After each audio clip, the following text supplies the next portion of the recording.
আপনারা জানেন আমি একজন যুদ্ধ অপরাধী, তাই না? যদি আমার বিরুদ্ধে এই মামলা দেয়, আমি সেজদায় পড়ে আল্লাহর শুকরিয়া আদায় করবো। 14 মাইলে পুষায় নেই, আমার 23 মাইল দূরে নিয়ে খুনি বানাইতে চাইছে। সমস্ত মানুষ বলেছে ওনার বিরুদ্ধে আমরা মিথ্যা অভিযোগও দিতে পারবো না, মিথ্যা সাক্ষীও দিতে পারবো না।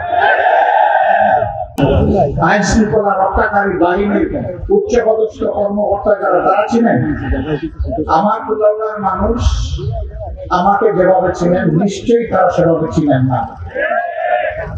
আপনারা জানেন আমি একজন যুদ্ধ অপরাধী, তাই না? আমি কি যুদ্ধ অপরাধী?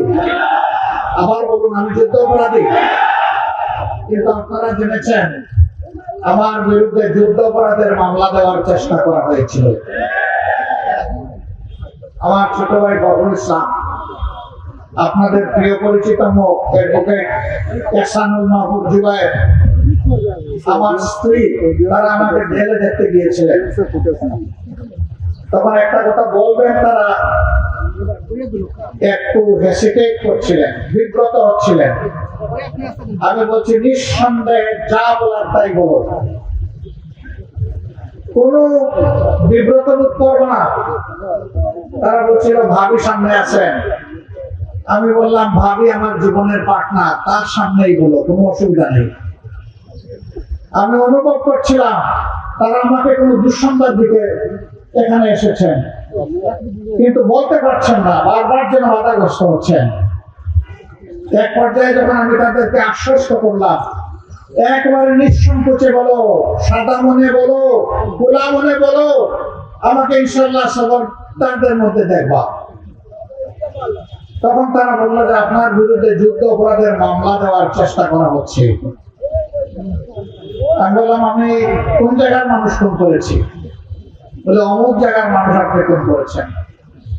আমি বললাম যে এই যুদ্ধের সময় আমার বয়স ছিল 12.5 বছর, আর এই জায়গাটা আমার জানা মতো বাড়ি থেকে 14 মাইল দূরে। এই 12.5 বছরের শিশু 14 মাইল দূরে গিয়ে মানুষ খুন করেছে, আলহামদুলিল্লাহ। যদি আমার বিরুদ্ধে এই মামলা দেয়, আমি সেজদায় পড়ে আল্লাহর শুকরিয়া আদায় করবো, কারণ এই মামলার মাধ্যমে প্রমাণ হবে অতীতের সমস্ত মামলা ছিল মিথ্যা। আমার ছোট ভাই এখানে হাজির, আমার এই কথা সাক্ষী সে। জুবায়ের দেশের বাইরে শহরে না থাকলে হয়তো আজকে এখানে থাকতেন। তারা যখন বের হয়ে গেলেন, আমি আমার ওয়াইফকে বললাম ভয় পেয়েছো? শুনলেন না, ভয় পাওয়া কি আছে?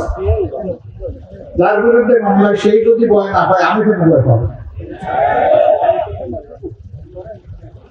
সম্মানিত ভাইরা, চেষ্টা করা হয়েছে, কসরত করা হয়েছে। আমি কোলাউড়াবাসীর কাছে ঋণী। ও আল্লাহ, কোন সাক্ষী থাকো আমি ঋণী। তারা বহু মানুষকে ফুসিয়েছে।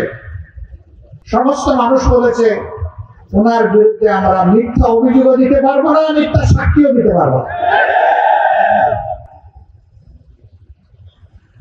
আমার হিন্দু সম্প্রদায়ের ভাইয়েরা, তাদেরকে এই কাজে ব্যবহার করতে চাওয়া হয়েছিল।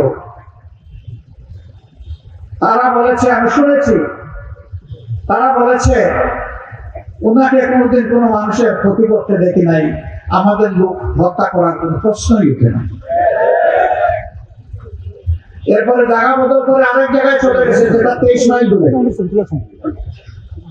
14 মাইলে পুষায় নেই, আমার 23 মাইল দূরে নিয়ে খুনি বানাইতে চাইছে। আল্লাহ রাব্বুল আলামিন সেখানে বন্ধ করে দিয়েছেন। আমি কেন বলেছিলাম যে আমি খুশি হবো, আল্লাহ শুকরিয়া আদায় করবো?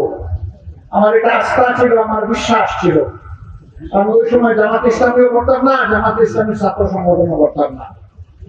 1971 সালে আমি ভিন্ন সংগঠন করতাম। আমি বলবো না এখন আমি কি করতাম, কারণ ওই সংগঠনের নাম দিলে এখন মানুষ আমি সেই সংগঠনের একজন খুদে সমর্থক ছিলাম। আমার সম্মানিত ভাইরা, যদি আমাকে এই মামলায় ফাঁসাতো, তাহলে আমার শুধু ধারণা নয়, আমি সত্যের সাক্ষী হয়ে যেতাম আলহামদুলিল্লাহ, যে আমার সমস্ত সিনিয়র নেতৃবৃন্দ নির্দোষ। আমাকে যেভাবে ফাঁসানো হয়েছে, মিথ্যা পাবে তাদেরকে সেইভাবে মিথ্যা মামলায় ফাঁসানো হবে।